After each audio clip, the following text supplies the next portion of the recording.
ये आकाशवाणी रायपुर है। प्रादेशिक समाचार बुलेटिन के साथ मैं शुभ्रा भट्टाचार्य।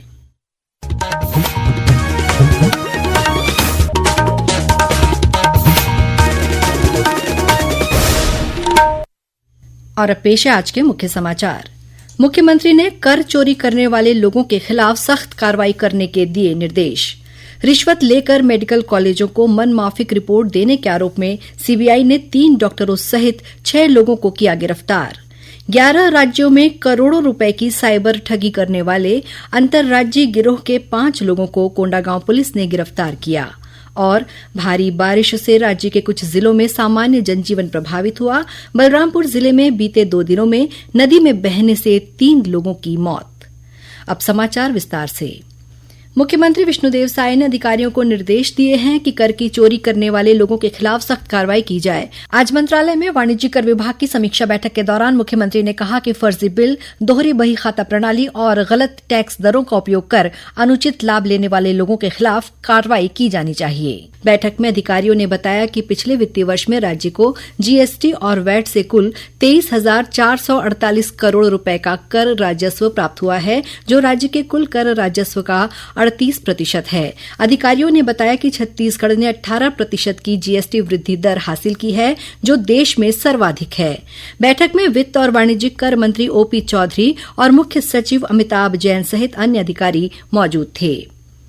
विभिन्न मेडिकल कॉलेजों को रिश्वत लेकर उनके मनमाफिक रिपोर्ट देने के आरोप में केंद्रीय अन्वेषण ब्यूरो सीबीआई ने 3 चिकित्सकों सहित 6 लोगों को गिरफ्तार किया है। इस मामले में नवा रायपुर के श्री रावतपुरा सरकार चिकित्सा विज्ञान और अनुसंधान संस्थान के 3 अधिकारियों और अन्य लोगों के विरुद्ध मामला दर्ज किया गया है। मिली जानकारी के अनुसार इस मामले में नामित मूल्यांकनकर्ताओं ने कथित तौर पर रिश्वत लेकर विभिन्न मेडिकल कॉलेजों को अनुकूल रिपोर्ट दी। इसकी सूचना प्राप्त होने पर सीबीआई ने जाल बिछाया और रिश्वत की रकम का लेन देन करते हुए 6 लोगों को गिरफ्तार किया। सीबीआई ने इस सिलसिले में छत्तीसगढ़ सहित कर्नाटक, राजस्थान, उत्तर प्रदेश, दिल्ली और मध्य प्रदेश में 40 से अधिक स्थानों पर तलाशी अभियान चलाया है। केंद्रीय मंत्रिमंडल ने रोजगार को बढ़ावा देने के लिए कल जिस रोजगार लिंक्ड इंसेंटिव ईएलआई योजना को मंजूरी दी है, उसका राज्य में युवाओं के साथ ही उद्योग और शिक्षा जगत से जुड़े लोगों ने स्वागत किया है। दुर्ग जिले के जाने माने शिक्षाविद चिरंजीव जैन ने आकाशवाणी समाचार से बात करते हुए कहा कि ये योजना सभी क्षेत्रों में रोजगार के अवसर पैदा करेगी। इस योजना का लाभ 2 स्तर पर है। पहला स्तर तो है कि जो रोजगार पाने वाले हैं उन्हें नियमित एक वेतन के रूप में 15,000 रुपए की राशि मिलेगी और साथ ही साथ जो नियोक्ता है, जो नौकरी देने वाले हैं, वो भी लाभान्वित होंगे। तो 2 स्तर पर लाभ होने के चलते ये रोजगार की योजना एक बहुत शानदार योजना है, जो आने वाले समय में जो युवा है उनको बहुत हद तक लाभ देगी। वहीं शिक्षाविद अवनीश कुमार सक्सेना ने कहा कि केंद्र सरकार की ये योजना दोहरा लाभ प्रदान करने वाली योजना साबित हो सकती है। ये एक तरीके से हम कह सकते हैं कि 2 फायदे नजर आ रहे हैं कि एम्प्लॉय को हम कुछ इंसेंटिव दे रहे हैं जो फर्स्ट टाइम एम्प्लॉय हो रहे हैं, और एम्प्लॉयर को भी इंसेंटिव दे रहे हैं अगर वो एम्प्लॉयमेंट बढ़ाता है। तो इससे सबसे बड़ा फायदा ये होगा कि एम्प्लॉय बचत करना सीखेगा, क्योंकि हम उसको बचत में इंसेंटिव को दे रहे हैं। इसमें एडवांटेज ये भी हो रहा है कि जो मैन्युफैक्चरिंग है उसमें तीसरे और चौथे साल में भी इंसेंटिव एम्प्लॉयर को दे रहे हैं। तो सरकार का एक बहुत बड़ा सराहनीय कदम है उस ओर कि जहां वो मैन्युफैक्चरिंग सेक्टर में इसी स्कीम को 4 साल के लिए लागू करने जा रहा है। इस योजना का उद्देश्य देश में रोजगार सृजन को गति देना और पहली बार नौकरी करने वालों को वित्तीय सहायता प्रदान करना है। मुख्यमंत्री विष्णुदेव साय ने मंत्रालय में आगामी खरीफ सीजन को देखते हुए खाद और बीज की उपलब्धता को लेकर अधिकारियों की बैठक ली। बैठक में मुख्यमंत्री ने प्रदेश के किसानों को नियमित रूप से खाद की आपूर्ति करने के निर्देश दिए। उन्होंने डीएपी के स्थान पर एनपीके खाद के उपयोग को प्रोत्साहित करने की बात भी कही। भारतीय आयुर्विज्ञान अनुसंधान परिषद और अखिल भारतीय आयुर्विज्ञान संस्थान एम्स ने कहा है कि कोविड के टीकों और युवाओं की अचानक होने वाली मौतों के बीच कोई संबंध नहीं है। देश के 2 प्रमुख चिकित्सा अनुसंधान संस्थानों के व्यापक अध्ययनों में पुष्टि हुई है कि भारत में इस्तेमाल हुए कोविड के टीके सुरक्षित और प्रभावी रहे हैं। राज्य के सामान्य प्रशासन विभाग ने छत्तीसगढ़ सिविल सेवा आचरण नियम में संशोधन किया है। इसके तहत अब राज्य के शासकीय सेवकों को शेयर, प्रतिभूति, डिबेंचर्स और म्यूचुअल फंड्स में निवेश करने की अनुमति दी गई है। हालांकि अधिसूचना में यह स्पष्ट किया गया है कि intra day trading, BTST, future and options और क्रिप्टो करेंसी जैसे निवेश पर रोक लागू रहेगी। प्रादेशिक समाचार आप आकाशवाणी रायपुर से सुन रहे हैं। छत्तीसगढ़ की खबरों से है आपका वास्ता और खबरों की विश्वसनीयता से है हमारा वास्ता। आकाशवाणी समाचार रायपुर के प्रादेशिक समाचार बुलेटिन के साथ ही हमारे समसामयिक कार्यक्रम आप रेडियो के अलावा अपने मोबाइल पर भी सुन सकते हैं। आकाशवाणी समाचार फेसबुक, ट्विटर और यूट्यूब पर भी उपलब्ध है। हमारा Facebook page Chhattisgarh news on AIR, Twitter handle CGAIR news और हमारा यूट्यूब चैनल है छत्तीसगढ़ AIR न्यूज। तो अब रेडियो के साथ ही आपके मोबाइल के जरिए भी हम पहुंच रहे हैं आप तक। छत्तीसगढ़ की हर खबर के लिए सुनते रहिए आकाशवाणी समाचार। और अब आगे बढ़ते हैं बाकी के समाचारों की ओर।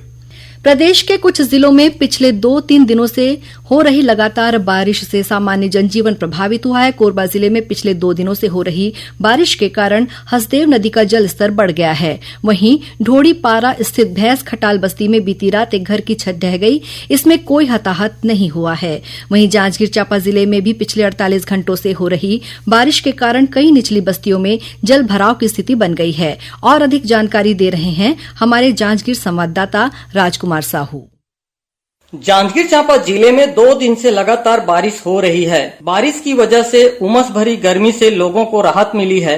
वहीं किसानों ने खरीफ फसल की तैयारी भी शुरू कर दी है। लगातार बारिश के कारण जनजीवन भी प्रभावित हुआ है। बताया गया है कि जिले में अभी मौसम इसी तरह से 2-3 दिन और बना रहेगा। राजकुमार साहू, आकाशवाणी समाचार, जांजगीर। वहीं सक्ती जिले में भी पिछले 3 दिनों से रुक रुक कर बारिश होने और आंधी तूफान से कई जगहों पर पेड़ गिर गए हैं, जिससे विभिन्न स्थानों पर आवागमन प्रभावित हुआ है।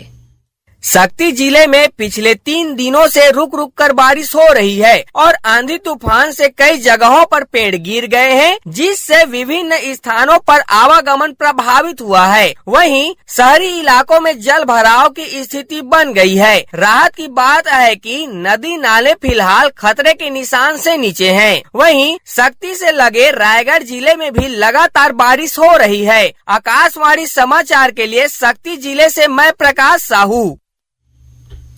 बलरामपुर जिले में भी लगातार बारिश के कारण कई नदी नाले उफान पर हैं। आज गेऊर नदी को पार करते समय एक युवक पानी के तेज बहाव में बह गया, जिससे उसकी मौत हो गई। वहीं कल राजपुर क्षेत्र की गागर नदी में फंसे 3 पहाड़ी कोरवा बच्चों को ग्रामीणों ने सुरक्षित बाहर निकाला। इससे पहले शंकरगढ़ थाना क्षेत्र में स्थित एक नाले को पार करते समय मां बेटे बह गए थे, जिनके शव कल बरामद कर लिए गए थे। इस बीच मौसम विभाग ने कल प्रदेश के अधिकांश स्थानों पर हल्की से मध्यम वर्षा होने अथवा गरज चमक के साथ छींटे पड़ने की संभावना जताई है।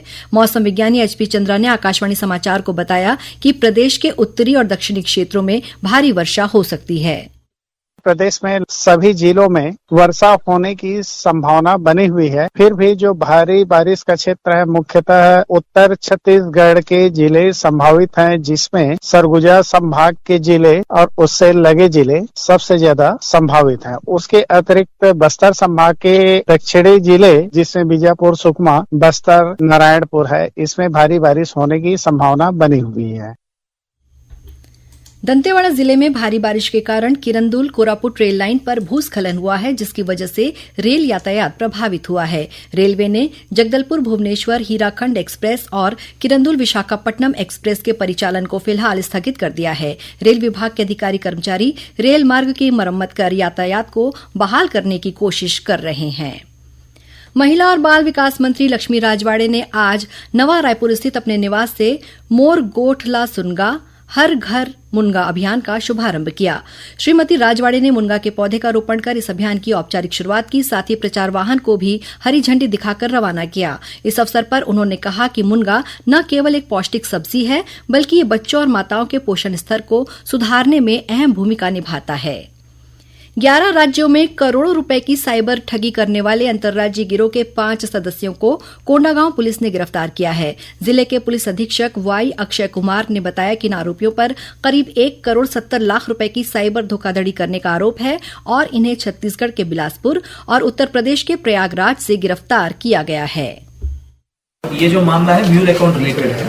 जैसे एफआईआर रजिस्टर किए हैं उसमें कई सारे लेयर्स है। फर्स्ट लेयर जो है भावेश तारम करके आरोपी है। उनका जो ऊपर लेयर है, लेयर 2 है, उसका नाम है प्रभाकर राय है। लेयर 3 और भी लोग हैं, उसमें 5 आरोपी हैं। इन आरोपी के खिलाफ क्या है, 11 राज्य में 17 केस रजिस्टर्ड है। और ये लोग जो म्यूल अकाउंट्स खोले हैं, ये म्यूल अकाउंट्स में लगभग 1.70 करोड़ का ट्रांजैक्शन हुआ। बहुत सारा cyber frauds, international national frauds ये लोग कमिट करते हैं। और अब कुछ समाचार संक्षेप में। रेल मंत्री अश्विनी वैष्णव ने कल नई दिल्ली में एक नए ऐप रेल वन का शुभारंभ किया। ये ऐप रेलवे के साथ यात्री संपर्क को बेहतर बनाने पर केंद्रित है। पद्म पुरस्कारों के लिए ऑनलाइन नामांकन करने की अंतिम तिथि 31 जुलाई है। ये नामांकन राष्ट्रीय पुरस्कार पोर्टल awards.gov.in पर ऑनलाइन प्राप्त किए जा रहे हैं। महिला और बाल विकास मंत्रालय ने प्रधानमंत्री राष्ट्रीय बाल पुरस्कार के लिए आवेदन आमंत्रित किए हैं। आवेदन जमा करने की अंतिम तिथि 31 जुलाई है। राज्य सरकार के मंत्रियों के साथ ही प्रदेश के सांसदों और विधायकों का 3 दिवसीय प्रशिक्षण शिविर सरगुजा जिले के मैनपाट में 7 जुलाई से शुरू होगा। और महासमुंद जिले की कोमाखान पुलिस ने एक ट्रक से 500 किलो गांजा जब्त किया है। इसका मूल्य करीब 75 लाख रुपए बताया गया है। इस मामले में पुलिस ने ट्रक चालक को गिरफ्तार कर लिया है। अंत में मुख्य समाचार एक बार फिर। मुख्यमंत्री ने कर चोरी करने वाले लोगों के खिलाफ सख्त कार्रवाई करने के दिए निर्देश। रिश्वत लेकर मेडिकल कॉलेजों को मनमाफिक रिपोर्ट देने के आरोप में सीबीआई ने 3 डॉक्टरों सहित 6 लोगों को किया गिरफ्तार। 11 राज्यों में करोड़ों रुपए की साइबर ठगी करने वाले अंतर्राज्यीय गिरोह के 5 लोगों को कोंडागांव पुलिस ने गिरफ्तार किया। और भारी बारिश से राज्य के कुछ जिलों में सामान्य जनजीवन प्रभावित हुआ। बलरामपुर जिले में बीते 2 दिनों में नदी में बहने से 3 लोगों की मौत। इसी के साथ प्रादेशिक समाचार बुलेटिन समाप्त हुआ। नमस्कार।